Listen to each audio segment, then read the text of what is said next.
welcome. And I'd love for you to tell us about your role in your institution and the focus of your research. Yeah, sure. I am an assistant professor at Portland State University. I'm an assistant professor in the curriculum and instruction department, and I also am a coordinator of the Secondary Dual Educator Program, which is a dual license program with a strong focus on inclusive practice. The area of my research is thinking about approaches to critical inclusion, about how we incorporate disability studies into our idea of inclusion, and with a focus on addressing ableism and other forms of systemic oppression, as well as the way that difference is pathologized as in school systems and all the intersections that come along with that. And you just talked about this intersectional approach. And how does your research integrate ideas of diversity, equity, and inclusion? Right. So in my research, I have a couple strands or ways I think about or that I'm working on in my research. So one, the sort of original strand and one that I continue to build is thinking about how teacher candidates navigate the transition or the space and the boundaries between teacher education and their field experience and ultimately their practice context. We, as much as like my program, we try to focus on this critical approach to inclusion. They're often working in settings where just like forget the critical part, that exclusion is the norm. And that ableism runs rampant and runs unchecked. And students are pathologized in a variety of ways in their field sites. So thinking about how they navigate those tensions and how they operate in those boundaries, and don't completely become like indoctrinated into the way that their school system is operating. So that's one strand that I look at. I also look at an expanding notions about inclusion and thinking, really troubling the role of space in inclusive practice from a theoretical spatial analysis lens and or critical spatial analysis lens. So really thinking about space not as a static backdrop, but an active player in how students and teachers are positioned in the school system, and how space is a conduit through which ableism and other forms of oppression are reproduced. And then thirdly, I also have been focusing more on teacher positionality and identity practices and how they inform their practice and their use of specifically critical pedagogical practices. Thank you so much. And so critical frameworks really seem to frame a lot of your work. Are there particular research methods and methodologies that also help frame your work? Yes, I am mostly a qualitative researcher. And so I have engaged in critical ethnography and critical spatial analysis. And more recently, I've done used culture circles as a framework for working with disabled teacher candidates. In that last strain that I was talking about in my research.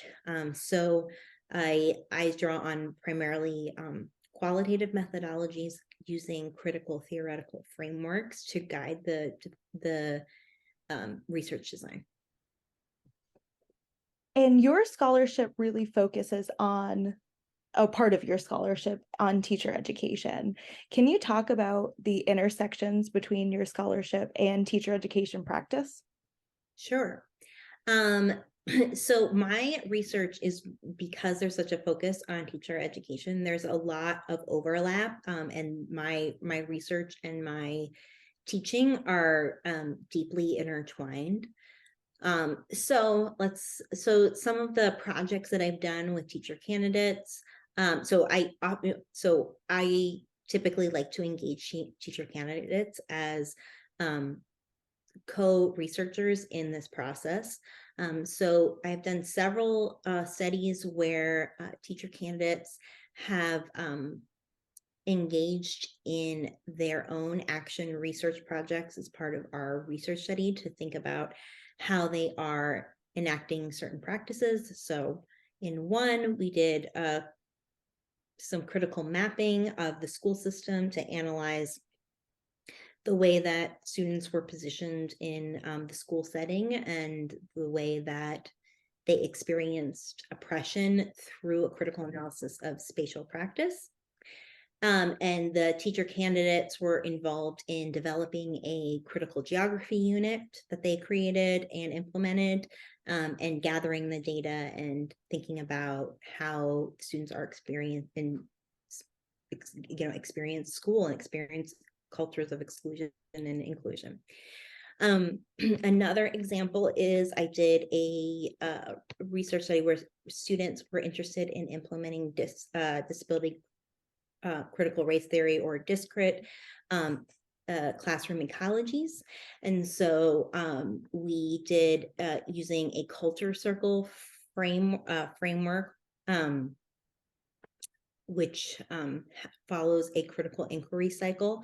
And we did that together over a series of several culture circles where they brought the culture circle model, they used problem posing and brought issues of practice. So it was kind of like also that what I was talking about, how they navigate sort of like what they're learning in their teacher prep programs and how they're implementing it at their field site. And it was like a site of support and solidarity, and how they in supporting each other and working through those problems of practice and thinking about how they can move towards transformative work. And you were just talking about problems of practice. Mm-hmm. I'd also like to hear about your problems of practice. We know that studying diversity and equity can be challenging. What are some challenges that you faced, and how have you overcome them? I don't know if I've overcome them, but there are a variety of problems of practice. I think, I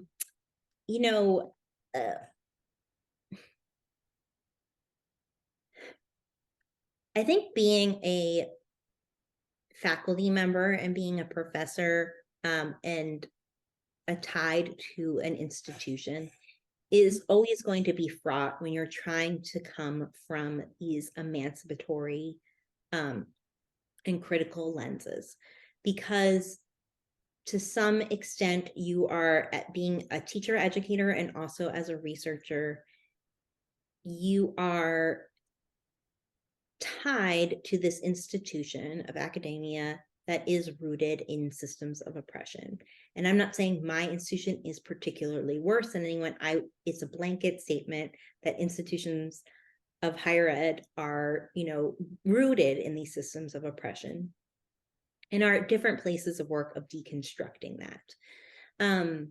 And also it's a money-making institution, right? It has to pay the bills. And so there's also capitalism is at play in all of this as well. So I think being in that, there's always a tension there, because it's who am I serving and for what purposes. And sometimes part of my role is serving the institution, which is feeding this these systems of oppression, but trying to do work that reduces harm, and that is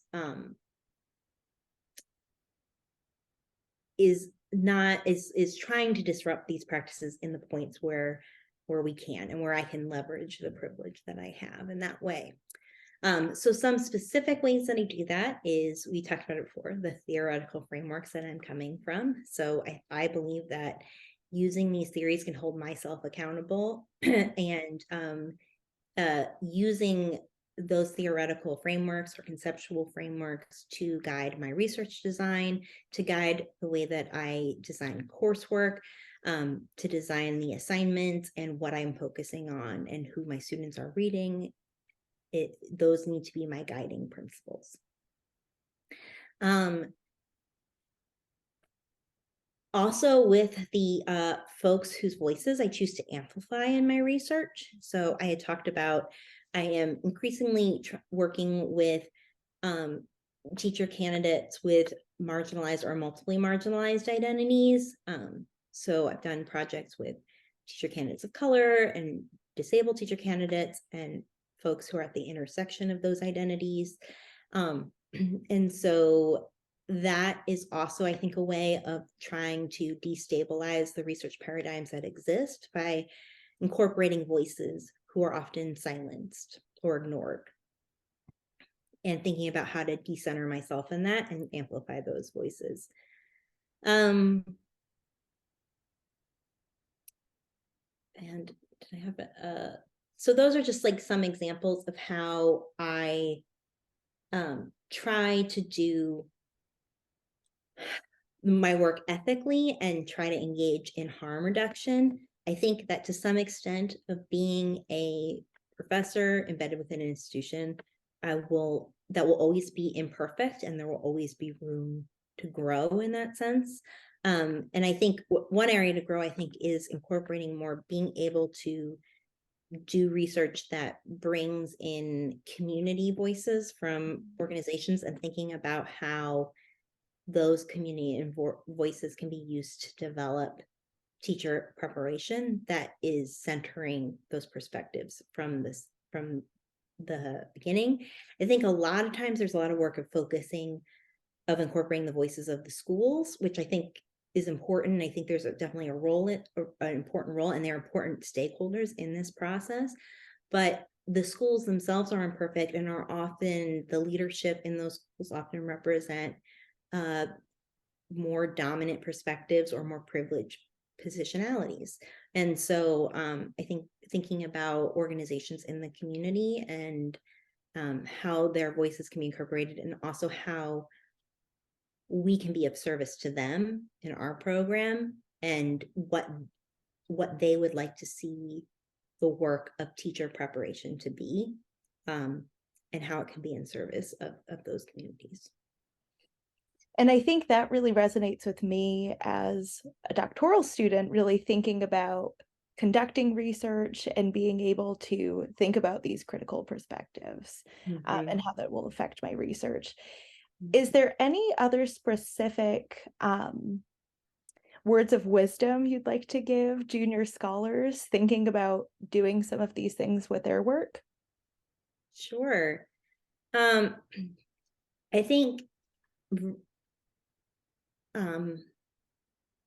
really find, I mean, it's all about mentorship. I really think I wouldn't be anywhere without my mentors, and those can be folks that I'm reading. It can also be, you know, folks that I'm meeting with. It can be formalized in terms of like your advisor or your dissertation committee, or, you know, once you're at your colleagues when you go to when you get a job. And it can also be people you just like reach out to and ask questions. So I say, you know, reach out to mentors, reach out to those community members. Can be mentors, right? It can be folks who aren't in the academy, but find folks who's doing the type of research you want to do, that have similar commitments to you. You want to find scholars who are really committed and know who they're committed to in their work, and follow through on that. Like, you see that through every stage of the research process, or in their teaching practices. And find those mentors and, you know, ask them advice, have them look at things, try to find ways to work with them, and support their work, and build those relationships. I think mentorship is just really key in having those role models, because there's a lot of not good role models too in the academy, right? And so make sure that you're really seeing those folks that have the same pedagogical commitments that you have. Thank you. And I like how you were saying people to partner with, but also the people that you read are in an extension mentors. I really like that perspective. Right, right. I do think the one thing I really like about TED is I feel like there's a really good community there. I feel like if you go to TED, always have felt like welcomed. I have felt like it's a great place to meet mentors. A lot of conferences are so big and impersonal that it isn't a great place unless you already know the person. And I feel like at TED, there's a lot of opportunities to introduce yourself to folks and to sort of start those mentorship relationships. I feel like people are very inclusive and welcoming. And I really like that about TED and have found that to be a very beneficial part, is building my network. But that sounds like kind of gross.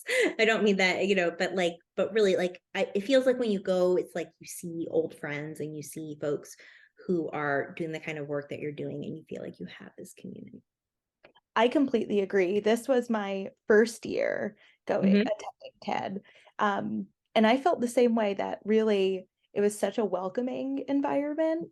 This being my first year, me also not being a special education PhD student, but being interested in these issues of diversity, equity, and inclusion, and having that community. I completely agree. Yeah. And so to kind of wrap up our discussion, who are some up and coming scholars that you're reading? Yeah. So one person I wanted to shout out is Saili Kulkarni. I don't know if you've read any of her work, but Saili has been doing a lot of work with disabled teachers of color. And so really thinking about how they navigate systems and create and push back and engage in, discrete resistance and solidarity with their students. And so I want to highlight and call out her work. I think, I think sometimes, well, anyway, I just think that in some circles, sometimes she's been overlooked, and I think it really needs to be. I think her work should be a must read for everybody that is thinking about like critical perspectives in special education. And then the other person I wanted to shout out is Carlyn Mueller. She is an assistant professor at the University of Wisconsin, and her most recent work has been looking at disabled identity development, and in particular in relation to special education. And I think this is something for us to be cognizant of. I'm calling myself in here, that if I want to enact, I'm sorry, my dog and cat just had a little spat. If I want to be someone who is rooted in disability justice, but also connected to the field of the field of special education, right? And I'm preparing teachers to be special education certified. Being very clear about those disconnects and how those two constructs can't ever really, fully mesh. And also the way that I've been working with disabled teacher candidates, and there's a lot of harm that is done when disabled teacher candidates are trained as special education teachers, because there's a lot of inherent ableism in special education, and without sort of space to process that and to grapple with that and to see that presented uncritically, I think can be really harmful and potentially even traumatizing for disabled teacher candidates. So back to Carlyn, I think, really for those of us that want to work in this space and don't necessarily identify as disabled, thinking about what are the lasting impacts of special education on disabled people, and really keeping that in mind and thinking about what are my then responsibilities operating in special education spaces. Thank you. And as you said, thinking about those different perspectives that are needed in special education to really be able to broaden our view of what special education is and how we prepare teachers. And I really I think I said to someone yesterday, I don't think for a long time, I don't think special education was really a place where I think they thought disabled voices were being centered, but they really haven't been. The voices of experts about disabled people have been centered. And I think we need to shift that paradigm. And so those are two folks that I would recommend to check out.